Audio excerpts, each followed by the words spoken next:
Welcome into the SWATify podcast. I'm Travis Creasy with my co-partner in crime, Ben Hayes. How you doing, Ben? I'm doing great. Awesome. Glad to be here. We are excited today to be with probably the most requested of our interviews, the SWAT team, Skits with the Truth. We got Lonnie Jones. Hey, guys. We got Rick Schatz. Hey. Derek Horst. Hello. And Michael Rosenblum. Good afternoon. And Lisa Horst, who says she's not going to talk to us today. Hello. Hey, there we go. The under-recorded voice of Lisa. Exactly. It's already a winning podcast, award-winning podcast right there. But as I said, we've been we put out there a few times about different people that maybe folks out there would want us to interview, and we always get Skits with the Truth or SWAT. That's always the ones who come back right out the gate. They want to hear about these folks. So what I'm going to do is I'm going to go around and let these guys tell us what they do in their day-to-day jobs, and then we'll come back and we'll let Lonnie tell us a little bit about the history of the SWAT team. So we'll start over here with Rick. I am a computer programmer on my day job. And you also worship at Meridianville. Oh, I'm sorry. Yeah, I work at Meridianville Church of Christ. I'm an elder there.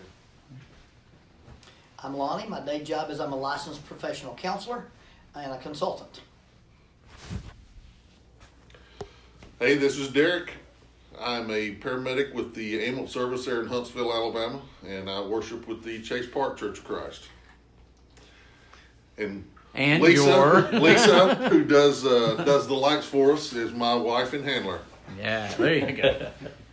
That's her job. Michael Rosenblum. I work real estate for my day-to-day full-time job, and I worship with the folks there at Maysville Church of Christ in the Gurley area, and a deacon over there as well.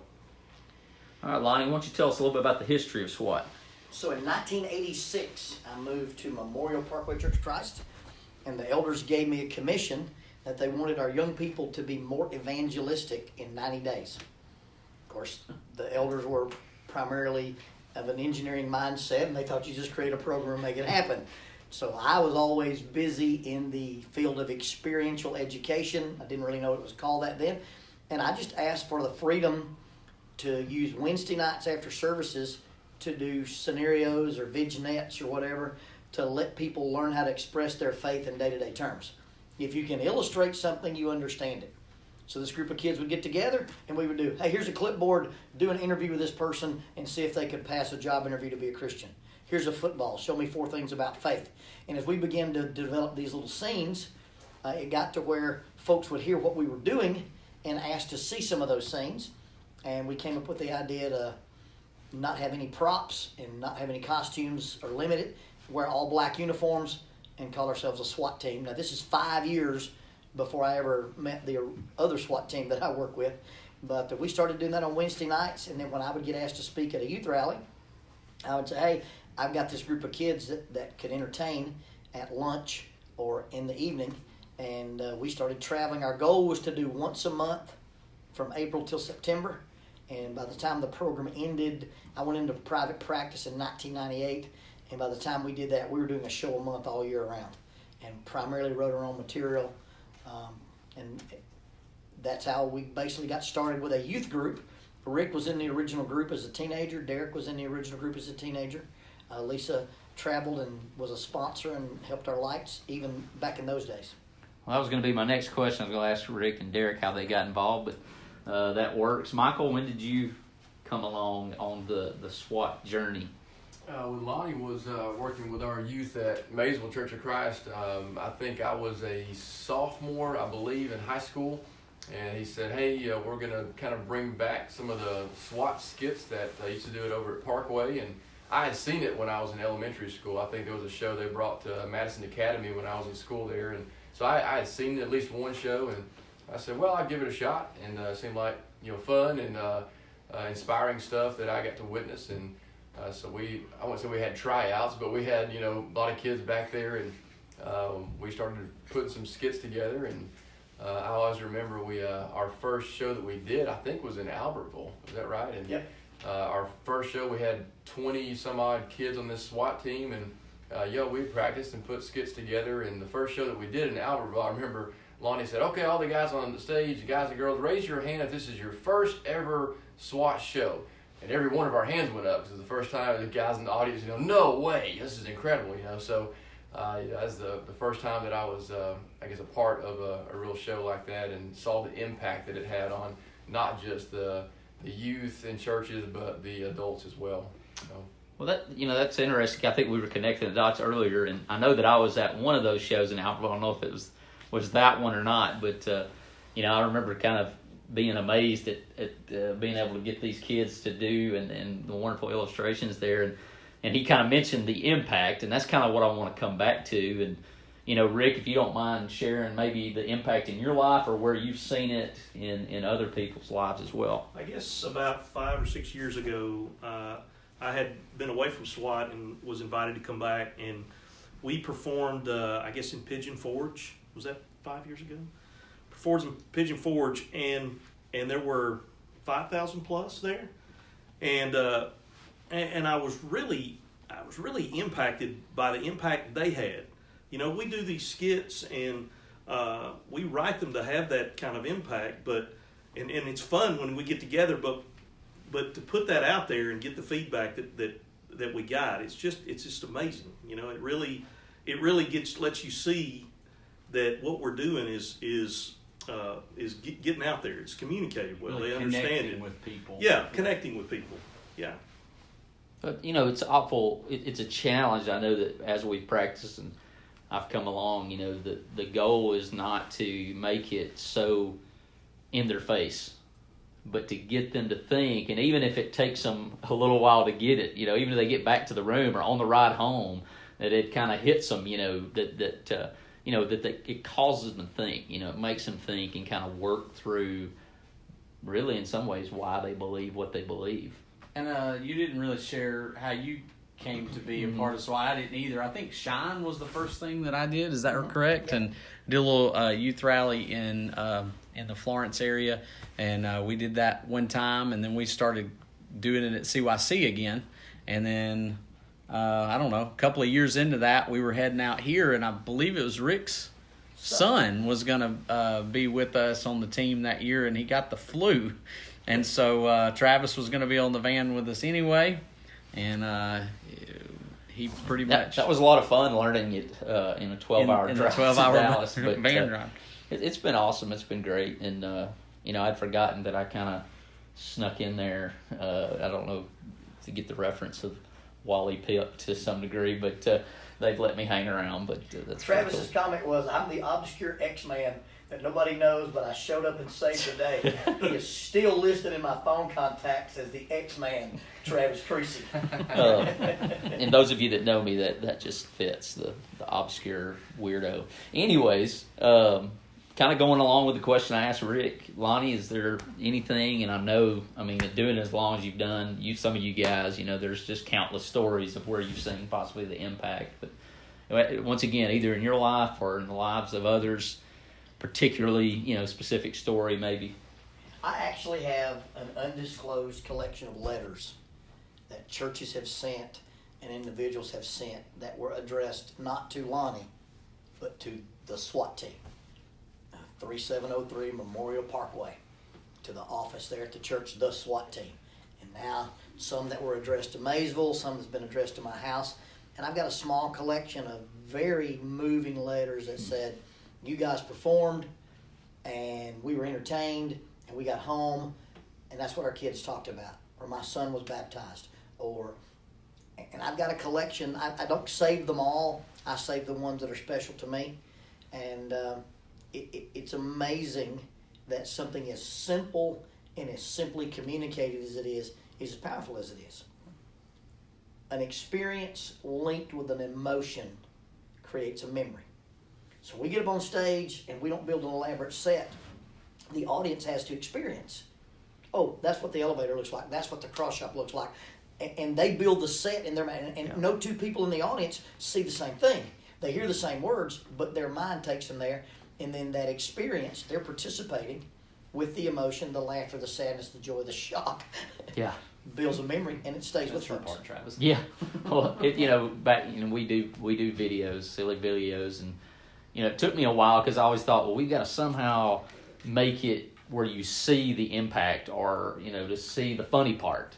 And what you come to understand is that it's always better when their mind fills in the blanks, and I think that's such an interesting approach to how SWAT works that, it's very minimal, props, A lot of props. and to get that point across. I mean, that takes some doing, and it's impressive, It's And I forget what group I saw that manipulated the lights the way they did. But I'd seen lots of skits and was not really a fan. And I don't remember if it was an improv group or an actual theater group, but 2 lights, one 1500 watt, one 500 watt, and being able to change the dimness and the brightness. And just the fact that you're in the dark and we swap places, it just adds something to it. You could do we could do one of our sets in blue jeans and t-shirts that didn't match with no lights, and I don't think it'd have the same impact. Okay. And I hope I don't cut into anybody else's stuff here, but to me it says something too that to young people when they come to, not just to young people but the older people too, that we're Christians and we can still have fun. Oh yeah. You could, and I know Daryl pickled that way about the boat. We both fish on a lot. Is trying to teach young people that you can have a lot of fun without getting into a lot of trouble or doing stuff that's not right and not okay. And we have a blast, just us. I mean, we don't even hardly, we don't need the crowd. We have enough fun on our own. Yeah. But then, seeing everybody else have fun with it and go away from that kind of with that just, obviously with the lessons behind it is great, but even the lesson of, hey, Christians can have a good time too, and it doesn't have to be bad. And So. speaking from me, I needed that lesson when I was a teenager. I needed all the help I could get to know, hey, you didn't got to get into trouble to have fun. So certainly appreciate that. Of course, mentioning the lights, Lisa, who doesn't want to talk very much, probably doesn't get enough credit, but we certainly appreciate her and her willingness to do that, and anybody else who's done it in the past. But you're absolutely right. It's amazing how the lighting, people go to concerts and go to things like that, and how much the lighting can impact and be a character itself, just to be honest. Derek, what you got for us? What has always struck me is the impact that the skits seem to have on folks, and the way that this communicates the point that we're trying to make. That has always struck me as fascinating. Years ago, I wondered, how long can this continue? And now I still ask, how is something that is so simple in what we do, the skits that we put together and we perform, how does that work to make such a big impact on folks? We hear it all the time after the shows. We may not think that this particular show was that great in comparison to the last 5 we've done, but we'll have a few people that'll come up to us after that show. Man, that's the best one you've ever done. That's like my sermons. I think I tanked that sermon and somebody says that. But I think the cool thing is the different skits impact different people based on where they are in their lives, the things that are going on, the things that are in their life at that time. So a skit that impacts me may not impact anybody else in the room. It has always been fascinating to me how that works with these skits. That's a God thing, I think. I mean, because just like I said, the idea of when I think I'm at the weakest, when I think, well, that was terrible, somebody always goes, and that's exactly what I needed to hear today. And I guess that's what it is. Where they are in their life, something in one of the skits speaks to them on a level that they need to hear something at that point. And from an administrative standpoint, I'll take my list of skits, and when we're at an event like a youth rally or CYC or whatever, I listen to the speakers, and as they make points, I check the skits where we've hit that same point. Yeah. And you'll be surprised, 70 to 90% of our content has already been visited by the time we get on stage by somebody making an overt reference to this in Scripture. And we may make a direct reference or an oblique reference, but it's like a God thing. It just dovetails together. Michael? Can you get something that somebody else had said? Or I'm trying to add something different. Yeah. The impact, like already been talked about, is what we always keep hearing. I'll share something just on a personal note before I share one other thought. But, really just the opportunity to have camaraderie with any group is a great opportunity. That's what I personally have appreciated about having an opportunity just to hang out with these guys here. Because we all run in different circles, we have different talents, we have different abilities, different strengths and weaknesses, and that's what life is. And whenever you have an opportunity to be a part of a group and be a contributing member to something, take advantage of that. Someone asks you to be a part of a team, be a part of this social club, be a part of this group. Really cherish the time that you have to spend with those guys and girls that you're surrounded by, especially your brothers and sisters in Christ. That's what I personally have appreciated with having the opportunity here. But as cheesy as some of these skits and one-liner zingers that we throw in sometimes that we just roll over, they're never going to get that, or that's too stupid to say. There are these cheesy one-liners that we will have in these skits that have stayed with me personally for years. I'll never forget the cussing skit, we call it. You got this person on stage that smacks his finger with a hammer and he starts just, pretend cussing on stage. Beep, beep, filthy, nasty word. And somebody else kind of wanders up and they're just in shock at what this vulgarness coming out of this person pretending to cuss on stage. And they just, I'm so sorry. I didn't know that you'd come out here. I didn't realize you were standing there. I wouldn't have been saying the things that I'm saying if I'd known that you were standing right there. And they said, hey, if you can say it in front of God, you can say it in front of me. And that one, I don't know why, but I've always remembered that line. And I had an opportunity to speak to a group of college kids a few months ago, and I shared with them, I said, those just cheesy one-liners that maybe we hear, but they'll stay with us. I said, I was playing golf with a few guys that invited me to play in this golf tournament, and I found out that the guy who invited me was he had quite a language problem.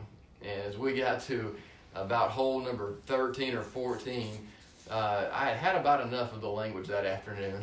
And he knew who I was, and knew my dad, members of the church, and he stopped himself after something he said, and he said, I guess I better watch myself. I forgot Michael and his father, they don't talk that way.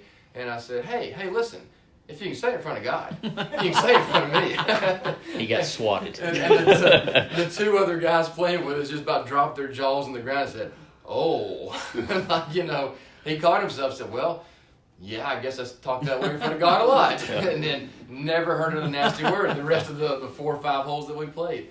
And so just those one-liners, they have an impact, like Derek mentioned and a few others here, where there's different skits and different times that we all go through those peaks and valleys and those ruts, and there's some skits that just resonate a little more than others sometimes. And that's what we keep hearing is, the impact that y'all had. And there's been youth ministers that have made entire summer series out of the SWAT skits. So it's very humbling and powerful to hear about those stories. Ben, what is there one? I know that you kind of talked about.